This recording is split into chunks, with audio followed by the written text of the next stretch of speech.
പിതാവിൻ്റെയും പുത്രൻ്റെയും പരിശുദ്ധാത്മാവിൻ്റെയും നാമത്തിൽ ആമേൻ. പ്രിയപ്പെട്ടവരെ, ഇന്ന് ആഗസ്റ്റ് 5-ാം തീയതി ബുധനാഴ്ച. അമ്മേ പരിശുദ്ധ അമ്മേ, അമ്മേ പരിശുദ്ധ ദൈവമാതാവേ, കൃപാസനത്തിലൂടെ ഞങ്ങൾക്കും ഞങ്ങളുടെ ദേശത്തിനും അമ്മ മധ്യസ്ഥം തേടി തന്ന എല്ലാ അനുഗ്രഹങ്ങൾക്കും കൃപകൾക്കും ഞങ്ങളിപ്പോൾ ഹൃദയം നിറഞ്ഞ നന്ദി പറയുന്നു. അമ്മേ പരിശുദ്ധമ്മേ ദൈവമാതാവേ, 2004 ഡിസംബർ 7-ാം തീയതി ഉച്ചകഴിഞ്ഞ് 2:30 കൃപാസനത്തിൽ സംഭവിച്ച അമ്മയുടെ പ്രത്യക്ഷപ്പെടലിനെക്കുറിച്ച് തിരുസഭയ്ക്ക് സമർപ്പിച്ചിരിക്കുന്ന പഠനരേഖകളുടെ മേൽ സഭാത്മകമായ പഠനം ആരംഭിക്കുവാൻ ഞങ്ങൾ പ്രാർത്ഥിക്കുന്നു. അമ്മേ പരിശുദ്ധമേ, ഭൂസ്വർലോകങ്ങളുടെ രാജ്ഞിയായ അങ്ങേയ്ക്ക് ഭൗമസംരക്ഷണത്തിനായി പ്രപഞ്ചപ്രകൃതിയെ തന്നെ തിരുസഭ പ്രതിഷ്ഠിക്കുവാൻ ഈ പ്രത്യക്ഷീകരണം വഴി ഇടയാക്കണമേ. പരിശുദ്ധമേ, ജപമാല മാതാവേ, സകല കൃപാസനം പ്രാർത്ഥനയോടും ചേർത്ത് ഞങ്ങളിപ്പോൾ പ്രാർത്ഥിക്കുന്ന ഈ കുടുംബത്തിന്റെ പ്രത്യേക നിയോഗം പറ മക്കളെ.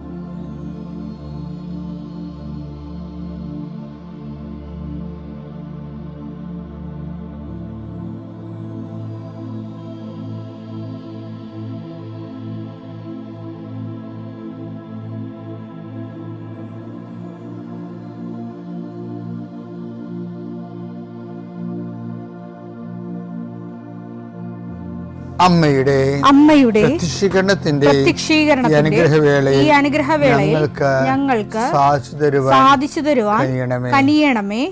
ആമേൻ. വിശ്വാസ പ്രമാണം. സർവശക്തനായ പിതാവും ആകാശത്തിന്റെയും ഭൂമിയുടെയും സൃഷ്ടാവുമായ ദൈവത്തിൽ ഞാൻ വിശ്വസിക്കുന്നു. അവിടുത്തെ ഏകപുത്രനും ഞങ്ങളുടെ കർത്താവുമായ ഈശോ മിശിഹായിലും ഞാൻ വിശ്വസിക്കുന്നു. ഈ പുത്രൻ പരിശുദ്ധാത്മാവിനാൽ ഗർഭസ്ഥനായി കന്യകാമറിയത്തിൽ നിന്ന് പിറന്ന് പൊന്തിയോസ് പീലാത്തോസിന്റെ കാലത്ത് പീഡകൾ സഹിച്ച് കുരിശിൽ തറയ്ക്കപ്പെട്ട് മരിച്ച് അടക്കപ്പെട്ട് പാതാളങ്ങളിൽ ഇറങ്ങി മരിച്ചവരുടെ ഇടയിൽ നിന്ന് 3-ാം നാൾ ഉയർത്ത് സ്വർഗത്തിലേക്ക് എഴുന്നള്ളി സർവശക്തിയുള്ള പിതാവായ ദൈവത്തിന്റെ വലതുഭാഗത്തിരിക്കുന്നു. അവിടെ നിന്ന് ജീവിക്കുന്നവരെയും മരിച്ചവരെയും വിധിക്കുവാൻ വരുമെന്നും ഞാൻ വിശ്വസിക്കുന്നു. പരിശുദ്ധാത്മാവിലും ഞാൻ വിശ്വസിക്കുന്നു. വിശുദ്ധ കത്തോലിക്കാ സഭയിലും പുണ്യവാന്മാരുടെ ഐക്യത്തിലും പാപങ്ങളുടെ മോചനത്തിലും ശരീരത്തിന്റെ ഉയർപ്പിലും നിത്യമായ ജീവിതത്തിലും ഞാൻ വിശ്വസിക്കുന്നു. ആമേൻ. സുഖസ്ഥനായ ഞങ്ങളുടെ പിതാവേ, അങ്ങയുടെ നാമം പൂജിതമാകണമേ. അങ്ങയുടെ രാജ്യം വരണമേ. അങ്ങയുടെ തിരുമനസ് സ്വർഗത്തിലെ പോലെ ഭൂമിയിലും ആകണമേ. അന്നു വേണ്ടുന്ന ആഹാരം ഇന്ന് ഞങ്ങൾക്ക് തരണമേ. ഞങ്ങളോട് തെറ്റ് ചെയ്യുന്നവരോട് ഞങ്ങൾ ക്ഷമിക്കുന്നത് പോലെ ഞങ്ങളുടെ തെറ്റുകൾ ഞങ്ങളോടും ക്ഷമിക്കണമേ. ഞങ്ങളെ പ്രലോഭനത്തിൽ ഉൾപ്പെടുത്തരുതേ, തിന്മയിൽ ഞങ്ങൾ രക്ഷിക്കണമേ. ആമേൻ. നന്മ നിറഞ്ഞ മറിയമേ, സ്വസ്തി. കർത്താവ് അങ്ങയുടെ കൂടെ സ്ത്രീകളിൽ അങ്ങ് അനുഗ്രഹിക്കപ്പെട്ടവളാകുന്നു. അങ്ങയുടെ ഉദരത്തിൻ ഫലമായി ഈശോ അനുഗ്രഹിക്കപ്പെട്ടവനാകുന്നു. പരിശുദ്ധ മറിയമേ, തമ്പുരാന്റെ അമ്മേ, പാപികളായ ഞങ്ങൾക്ക് വേണ്ടി ഇപ്പോഴും ഞങ്ങളുടെ മരണസമയത്തും തമ്പുരാനോട് അപേക്ഷിക്കണമേ. ആമേൻ. കർത്താവേ, നിന്റെ വിശുദ്ധ പൗരോഹിത്യത്തെ മഹത്വപ്പെടുത്തണമേ. കർത്താവെ, സഭയിലുള്ള സാന്നിധ്യം പ്രകടമാക്കണമേ. 40 വർഷം ഞാൻ അർപ്പിച്ച കൃപാനയുടെ യോഗ്യതയാണ്. കൃപാസ്ഥാനത്താറെ ജീവനോടെ പ്രത്യക്ഷപ്പെട്ട പരിശുദ്ധ അമ്മയുടെ മാധ്യസ്ഥത്തിലെ ഞാൻ മക്കളെ ആശീർവദിക്കുന്നു. അങ്ങയുടെ മക്കള് കൊതികോടുകൂടി ഈ പ്രാർത്ഥന പങ്കെടുക്കുന്ന മക്കളുണ്ട്. ഈ പ്രാർത്ഥന കൂടിയിട്ട് എവിടെയെങ്കിലും പോകണമെന്ന് പറഞ്ഞുകൊണ്ട് ജീവിതം സമർപ്പിക്കുന്നുണ്ട്. പലരുടെ കയ്യിലും പല രേഖകളും പേനയും ഡോക്യുമെൻറ്റും പരീക്ഷയും പാസ്പോർട്ടും വിസയും വിമാന ടിക്കറ്റും കർത്താവെ കുറേ സർട്ടിഫിക്കറ്റുമായിട്ട് ആൾക്കാർ മുട്ടനിൽക്കുന്ന നിശ്ചയം അവരെ അതെല്ലാം രേഖകളെല്ലാം കർത്താവിൻ്റെ നാമത്തിൽ ഞാൻ ആശീർവദിക്കുന്നു. എൻ്റെ ദൈവവേദനെ, നീ ആരെ ഇന്ന് കാണാൻ പോകുന്നു, ആരോട് സംസാരിക്കാൻ പോകുന്നതോ, ഏത് തുറക്കാത്ത വാതിലും കർത്താവിൻ്റെ നാമത്തിൽ നിനക്ക് വേണ്ടി പരിശുദ്ധയുടെ മാധ്യസ്ഥത തുറന്നു കിട്ടട്ടെ എന്ന് പ്രാർത്ഥിക്കുന്നു. ദൈവവേദനെ, എവിടുന്നെങ്കിലും നിനക്ക് ചെറിയൊരു തടസ്സം വന്നാൽ നീ പതറരുത്. കാര്യം എന്താണ്? ഞാൻ നിന്നെ ആശീർവദിച്ച് ദൈവനാമത്തെ വിടുകയാണ്.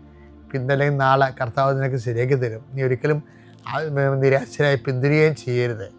ഇത് നിനക്ക് എപ്പോഴും കർത്താവിൻ്റെ തുണയായി വരണം. എൻ്റെ കർത്താവിൻ്റെ ഉന്നതമായ നാമത്തിൽ, സഭയുടെ അധികാരത്തിൽ, കുരിശടയാളത്തിൽ, ദൈവശക്തിയാൽ ഇന്നത്തെ ദിവസത്തെ കർത്താവ് നിങ്ങളെ അനുഗ്രഹിക്കട്ടെ. എൻ്റെ പ്രിയപ്പെട്ടവരെ, പിന്നെ ദൈവം ഐസയുടെ നാവിലും തൊട്ട് ജെറമിയയുടെ നാവിലും തൊട്ട്, പക്ഷെ ഉദ്ദേശം രണ്ട് തരത്തിലാണ് അവതരിപ്പിക്കുക എന്നുള്ളത്. ആ ഉദ്ദേശം എന്തായിരുന്നു? നമുക്ക് ആ ഉദ്ദേശത്തിനോട് നീതി പുലർത്താൻ കഴിഞ്ഞാൽ നമുക്കും ഐസയെ പോലെ വിശുദ്ധീകരിക്കപ്പെടാൻ കഴിയുമെന്നുള്ള ഒരു സൂചന ബൈബിളിലുണ്ട്. ഏഷ്യ 6:5 ഞാൻ പറഞ്ഞു എനിക്ക് ദുരിതം. അവർ വലിയ മഹാകാഴ്ച കാണും, ദൈവം സ്വർഗത്തിൻ്റെ കാഴ്ച കാണും. അപ്പോൾ ഇയാളുടെ ഫസ്റ്റ് റെസ്പോൺസാണ് എന്താണ്?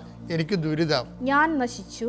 ഞാൻ എന്താണ് ഈ കാണുന്നത്? ഇത് കാണാനുള്ള യോഗ്യത എനിക്കുണ്ടാ, ഞാൻ നശിച്ചു. എന്തെന്നാൽ ഞാൻ അശുദ്ധമായ അതരങ്ങളുള്ളവൻ. ഞാൻ ഏതെങ്കിലും കാണാനുള്ള യോഗ്യതയുള്ള ആളല്ല. ഞാൻ അശുദ്ധമായ അതരങ്ങളാ, വാവിളിച്ച തോന്നിയ ദിവസം പറയാന്നേ പറയണേ. അശുദ്ധമായ അതരങ്ങളുള്ളവരുടെ മധ്യേ ഞാൻ കൂടെ കഴിയണവന്മാർക്ക് എല്ലാം ഒരു തരം തരികയുടെ പാർട്ടിയാണെന്നാണ് പറയണത്. എന്തെന്നാൽ സൈന്യങ്ങളുടെ കർത്താവായ രാജാവിനെ, സൈന്യങ്ങളുടെ കർത്താവായ രാജാവിനെ എന്റെ നയനങ്ങൾ ദർശിച്ചിരിക്കുന്നു. അപ്പോൾ സെറാഫുകളിൽ ഒന്ന് ബലിപീഠത്തിൽ നിന്ന് കൊടിൽ കൊണ്ട് എടുത്ത ഒരു തീക്കനലുമായി എന്റെ അടുത്തേക്ക് പറന്നു വന്നു. അവൻ എന്റെ അധരങ്ങളെ സ്പർശിച്ചിട്ട് സ്പർശിച്ചു. ഇത് നിന്റെ അധരങ്ങളെ സ്പർശിച്ചിരിക്കുന്നു. നിന്റെ മാലിന്യം നീക്കപ്പെട്ടു. നിന്റെ പാപം ക്ഷമിക്കപ്പെട്ടിരിക്കുന്നു. കർത്താവ് നമുക്ക് അനുതാപം ആത്മാർത്ഥമായിട്ടുണ്ടെങ്കിൽ ദൈവം നമ്മളെ വിശുദ്ധീകരിക്കും. കുമ്പസാരത്തിലൂടെയാണ് കർത്താവ് അത് കൈമാറുന്നതിന് വേണ്ടിയുള്ള സംവിധാനം, അതിൻ്റെ മെക്കാനിസം ഉണ്ടാക്കിയിരിക്കുന്നത്. കാര്യം കർത്താവ് കുറ്റം വിധിക്കാത്തവൻ ഭാഗ്യവാൻ. റോമ 4:8 കർത്താവ് കുറ്റം ചുമത്താത്തവൻ ഭാഗ്യവാൻ. കർത്താവ് കുറ്റം ചുമത്താത്തവൻ ഭാഗ്യവാൻ. അതായത് ഭയങ്കര രസമാണ്. അതായത് ഇപ്പോൾ ഉദാഹരണത്തിന് സോഷ്യൽ മീഡിയയിലുണ്ടല്ലോ, ഇപ്പോൾ ആൾക്കാരെ കുറേ സാധനം ഇടുന്നുണ്ടല്ലോ. ഉറിയായും ദാവീദും കൂടി കർത്താവിന് പിതാവായ ദൈവത്തിനടുത്ത് നിൽക്കുകയാണ്. ഇതൊരു AI ഡിസ്കോഴ്സാണ്, AI നിർമ്മിതമാണ്. അപ്പോൾ ഉറിയ പിതാവായ ദൈവത്തോട് പറയും, ഇവൻ എൻ്റെ ഭാര്യയെ അടിച്ചു മാറ്റി എന്നെ കളഞ്ഞിട്ട് കൊന്നെന്ന് പറയും. AI ആണ് പറയണത്, AI കൊണ്ട് പറയിപ്പിക്കുക. നല്ല രസമാണ് ആദ്യത്തെ. അപ്പോൾ ഉറിയ പിതാവായ ദൈവത്തോട് പറയും, ഈ ദാവീദ് എൻ്റെ ഭാര്യയെ അടിച്ചു മാറ്റാൻ വേണ്ടി എന്നെ യുദ്ധകളത്തിലേക്ക് പറഞ്ഞിട്ട് എന്നെ കൊന്നെന്ന് പറയും. അപ്പോൾ ദാവീദ് പറയും, ഞാനിവനെ കൊല്ലാൻ ഉദ്ദേശിച്ചിട്ടില്ല. ഇവനോട് അവൻ യുദ്ധത്തിൽ മരിച്ചു എന്നുള്ള ഓക്കെയാണ്, പക്ഷെ അവനോട് ഞാൻ പറഞ്ഞതാണ്, നീ യുദ്ധത്തിൽ പോകേണ്ടത് ഞാൻ അവനോട് പറഞ്ഞതാണ്. എന്താ അവനെ കേട്ടില്ല. ദാവീദ് തലവീരണ വേണ്ട, എങ്ങനെ രസമാണ് അത്. ഞാനിവനോട് പറഞ്ഞതാണ്, നീ യുദ്ധത്തിൽ പോകരുത്, നീ വീട്ടിൽ പോകാൻ പറഞ്ഞാണ് അവനോട്. അവൻ കേട്ടില്ല, അവൻ തന്നെത്താൻ പോയതാണ്, അവൻ ചത്തതെന്ന് പറഞ്ഞ് ദാവീദ് ദൈവത്തോട് പറയും. ദൈവം പറയും, ദാവീദ് എൻ്റെ മനസ്സിന് ഇണങ്ങിയവനാണ്. അവിടെയാണ് വിഷയം പറയുന്നത്, ദാവീദിൻ്റെ മനസ്സിന് ഇണങ്ങിയവനാണ്. അപ്പോൾ അത്രേ ദൈവത്തോട് പറയുള്ളൂ. എഡിറ്റഡാണ് സംഭവം. എന്തുകൊണ്ടാണ്? ദാവീദ് ദൈവത്തിന് പ്രിയങ്കരനാണ്. ദാവീദ് പല അനുഭവത്തിലൂടെ ദൈവത്തിന് പ്രിയങ്കരനായി. ഇപ്പോൾ മോസസ് മനസ്സിനിണങ്ങിയ ആളല്ലേ, അതുപോലെ ദാവീദും ദൈവത്തിന് മനസ്സിനിണങ്ങിയ ആളാണ്. അപ്പം ദൈവത്തിന് പ്രിയങ്കരനായി. യേശയ്യാ 43:4 നീ എനിക്ക് വിലപ്പെട്ടവനും ബഹുമാന്യനും പ്രിയങ്കരനും ആയതുകൊണ്ട് പ്രിയങ്കരനായിരിക്കനാണ്. അതാണ് ഈ മനസ്സിനിണങ്ങിയ ആളെന്ന് പറയുന്നത്. അപ്പോസ്തല പ്രവർത്തനങ്ങൾ 13:22 ജെസ്സയുടെ പുത്രനായ ദാവീദ് എന്റെ ഹൃദയത്തിനിണങ്ങിയ ഒരു മനുഷ്യനെ ഞാൻ കണ്ടെത്തിയിരിക്കുന്നു. ഇതാണ് പ്രിയങ്കരൻ എന്ന് പറയുന്നത്. ഐസയ 43:6 പ്രിയങ്കരൻ എന്ന് പറഞ്ഞില്ല, നമ്മൾ എല്ലാ വാക്കും എടുത്തായിരുന്നു. അത് നീ എനിക്ക് ബഹുമാന്യൻ എന്താണെന്ന് എടുത്ത്, പിന്നെ എന്താ വിലപ്പെട്ടവനെടുത്ത്, ഇപ്പോൾ പറഞ്ഞാൽ എന്താണ് പ്രിയങ്കരൻ. പ്രിയങ്കരൻ എന്ന് വെച്ച് കഴിഞ്ഞാൽ ദാവീദിൻ്റെ കയ്യിൽ നിന്ന് പല അബദ്ധങ്ങളും സംഭവിച്ചിട്ടുണ്ട്. ദൈവം പക്ഷേ റൈറ്റ് ഓഫ് ചെയ്ത്, ദൈവത്തിന് പണ്ട് മുതലുള്ള റൈറ്റ് ഓഫ് ചെയ്യണം. ഈ മനുഷ്യകുലം മൊത്തം പാപം ചെയ്തിട്ടും യേശുക്രിസ്തു നൽകി റൈറ്റ് ഓഫ് ചെയ്തത് മനുഷ്യൻ ദൈവത്തിന് മനസ്സിന് ഇണങ്ങിയത് കൊണ്ടാണ്. അതാണ് ഈ സെൻറ്റ് പോൾ പറയണത്, കർത്താവ് കുറ്റം വിധിക്കുന്നില്ലെങ്കിൽ ഉറിയായ്ക്ക് എങ്ങനെ ദാവീദിനെ കുറ്റം പറയാൻ പറ്റും? കാര്യം ദാവീദ് ദൈവത്തിന് മനസ്സിനിണങ്ങിയ ആളാണ്. അപ്പോൾ എൻ്റെ ദൈവമേ എപ്പോഴും നമ്മൾ ശ്രദ്ധിക്കേണ്ടത് പാപത്തെ അല്ല ഇങ്ങനെ നമ്മൾ ടാർഗറ്റ് ചെയ്യേണ്ടത്. നമ്മൾ ചെയ്യേണ്ടത് ദൈവത്തിന് പ്രിയങ്കരനാകാൻ നോക്കണം, ദൈവത്തിന് മനസ്സിനിണങ്ങിയാകാൻ നോക്കണം. ദാവീദ് എങ്ങനെ മനസ്സിനിണങ്ങിയ? ഗോലിയാത്ത് വന്നപ്പോഴേ എല്ലാവരും ലീവെടുത്ത് പോയത് ഞാൻ പണ്ട് പറയുമായിരുന്നില്ല. ലീവെടുത്ത് പോയ പട്ടാളക്കാരെല്ലാം അവരുടെ വൈഫുമാർ വിട്ടില്ല, പിടിച്ചു വെച്ച്. അയ്യോ നിങ്ങൾ പോലെ ആ മനുഷ്യൻ രാക്ഷസനാണ്, എനിക്ക് എൻ്റെ ഭർത്താവ് ഒന്നേ ഉള്ളൂ, അയാൾക്ക് സാവുളിന് കുറേ പട്ടാളക്കാരുണ്ട്, എനിക്ക് നിങ്ങളൊരു ഭർത്താവേ ഉള്ളൂ, പോകാൻ പറ്റത്തില്ല, അത് ഞാൻ ചത്തുകളെന്നൊക്കെ പറഞ്ഞിട്ട് പെണ്ണുമ്പിള്ളമാർ ഇവരെയൊക്കെ എല്ലാം ഭർത്താക്കന്മാരെ പിടിച്ച് അകത്ത് വെച്ച് ഈ വീട്ടിലിട്ട് പൂട്ടിക്കളഞ്ഞു. അപ്പോഴാണ് ജെസ്സിയുടെ മകൻ ദാവീദ് പയ്യൻസ് കുറേ അപ്പവും കൊണ്ട് ജെസ്സിയുടെ മൂത്ത മക്കൾക്ക് കൊടുക്കാൻ പറ്റുന്നത്. ഇവരെ കണ്ടപ്പോൾ തന്നെ ജെസ്സിയുടെ മൂത്ത മകൻ ഈ ദാവീദിനെ ചാടി വീണ്, നിന്നെന്ത് അറിയാൻ വന്നിരിക്കണത്, എന്ത് കാഴ്ച കാണാൻ വന്നിരിക്കണം ഞാൻ ഓടിച്ചിട്ട്. അവിടുന്ന് ഇവൻ്റെ കൺവെട്ടത്തു നിന്ന് മാറിയിട്ട് ദാവീദ് അപ്പുറത്ത് പോയി വേറെ ആൾക്കാരോട് ചോദിച്ചു, എന്നാ അവൻ പറയണമെന്ന് ചോദിച്ചു. ആര്? ഗോലിയാത്ത്. അപ്പം ഗോലിയാത്ത് പറയണത് ഇസ്രായേലിനെ അപ്പം പോലെ തിന്ന് തീർക്കുമെന്നാണ് പറയണത്. അപ്പം ദാവീദ് പറയേ, എൻ്റെ കർത്താവിൻ്റെ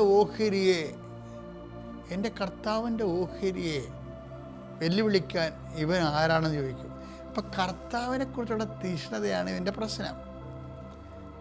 അതുകൊണ്ടാണ് ഗോലിയാത്തിൻ്റെ അടുത്ത് ഇവൻ കവണിയും കല്ലും കൊണ്ട് വരുമ്പോൾ പറയും, നീ എന്നാടാ പട്ടിയെടുത്ത് വന്ന പോലെ വരുന്നത്? അപ്പോൾ ഗോലിയാത്ത് ചോദിക്കും. അപ്പോൾ ദാവീദ് പറയേ, നീ വാളും വടിയും കൊണ്ടാണ് വരണത്, എൻ്റെ വടിയും വളമൊന്നുമില്ല, പക്ഷെ ഞാൻ വന്നത് എൻ്റെ കർത്താവിൻ്റെ പേരിലാണ്. ഇതൊന്നും ഇത് കാരണം ദൈവത്തിന് മനസ്സിനിണങ്ങിപ്പോയി ദാവീദ് അതിൻ്റെ ആ മനസ്സിനിണങ്ങിയ ഒരവസ്ഥയെന്ന് തന്നെ ഇനി കളയാതിരിക്കാനാണ് പറയുന്നത്. കർത്താവേ, നിൻ്റെ മനസ്സിനിണങ്ങിയ ആളാണ് ഞാൻ, നിൻ്റെ സന്നിധി എന്നെ തള്ളിക്കളയരുതെന്നൊക്കെ പറയുമ്പോൾ തള്ളിക്കളയാതിരിക്കാൻ കാരണം ദൈവത്തിൻ്റെ ഈ മനസ്സിനിണക്കമാണ് ശരിക്കും. പിന്നെ എന്താ ഞാൻ പറഞ്ഞു വരുന്നതെന്നറിയാവോ? അതായത് നീ എനിക്ക് പ്രിയങ്കരനാണെന്ന് വെച്ചാൽ അതിൻ്റെ അർത്ഥം മനസ്സിനിണങ്ങുക എന്നുള്ളതാണ്. ദൈവത്തിൻ്റെ മനസ്സിന് ഇണങ്ങിയ ഒരാളാണ് നമ്മളെന്ന് ദൈവത്തിന് തോന്നിയാൽ പിന്നെ കുറ്റവുമില്ല, ശിക്ഷയുമില്ല, പാപം ചെയ്യാൻ നമുക്ക് പറ്റത്തുമില്ല. അതാണ് വിഷയം. നമ്മുടെ ഒരു കുഴപ്പമെന്ന് പറഞ്ഞാൽ നമ്മൾ ഈ പാപത്തെ ടാർഗറ്റ് ചെയ്തിട്ട് എണ്ണി വെക്കും. പാപത്തിൻ്റെ ആക്കം, പാപത്തിൻ്റെ തൂക്കം, അതിൻ്റെ എണ്ണം, അത് ചെയ്ത സമയം, ഇങ്ങനെയൊക്കെ. പക്ഷേ ഇപ്പം പഴയ മോറത്തോളൊക്കെ പഠിക്കുന്ന ആൾക്കാരും അത് ഇതുപോലുള്ള ആക്കത്തൂക്കങ്ങൾ, പാപത്തിൻ്റെ ആക്കത്തൂക്കങ്ങൾക്ക് അമിത പ്രാധാന്യം കൊടുക്കേണ്ടതെന്നല്ല, അത് കാലഹരണപ്പെട്ടിട്ടൊന്നുമല്ല ഞാൻ പറയണത്. ഞാൻ പറയുന്നതിൻ്റെ കാരണം ലക്ഷ്യം പാപത്തെ ഒഴിവാക്കുകയല്ല, ലക്ഷ്യം ദൈവത്തിൻ്റെ മനസ്സിന് ഇണങ്ങണം. അതൊരു പ്രൊവിഷനാണ്. നീ എനിക്ക് പ്രിയപ്പെട്ടവനാണ്, നീ പ്രിയങ്കരനാണ് വെച്ചാൽ മനസ്സിന് ഇണങ്ങിയവനാണ്. ദാവീദിനെപ്പോലെ ദൈവത്തിന് വേണ്ടി ജീവിക്കുക, ദൈവത്തിന് വേണ്ടി ശ്വസിക്കുക, ദൈവത്തിന് വേണ്ടി ഭക്ഷിക്കുക, ദൈവത്തിന് വേണ്ടി യാത്ര ചെയ്യുക, ദൈവത്തിന് വേണ്ടി ഓരോ കാര്യം ചെയ്യുമ്പോൾ ദൈവം എപ്പോഴും ദൈവമാണ്. അപ്പോൾ ദൈവത്തിന് മനസ്സിലാകും ഇവൻ ആണ് എൻ്റെ പ്രിയപുത്രനെന്ന്. ദൈവത്തിന് ഏറ്റവും മനസ്സിലിണങ്ങിയ ആളാണ് യേശുക്രിസ്തു. അത് പറയുന്നൊരു ദൈവത്തിന് ഒരു പ്രശ്നമില്ലായിരുന്നു. ഒന്നല്ല, 2 പ്രാവശ്യം ഇവനെ ഞാൻ പ്രസാദിച്ചിരിക്കുന്നു, ഇവനെ നിങ്ങളെ സ്വീകരിക്കണം എന്നൊക്കെ പറയണത്. ദൈവത്തിന് പ്രിയങ്കരനായി കഴിഞ്ഞാൽ ദൈവം നമ്മളെ ഏറ്റുപറയുമെന്നുള്ളതാണ് ശരിക്കും കർത്താവിൻ്റെ ജ്ഞാനസ്ഥാനം നമ്മളെ പഠിപ്പിക്കുന്ന പാഠം. പിതാവിൻ്റെയും പുത്രൻ്റെയും പരിശുദ്ധാത്മാവിന്റെ നാമത്തിൽ.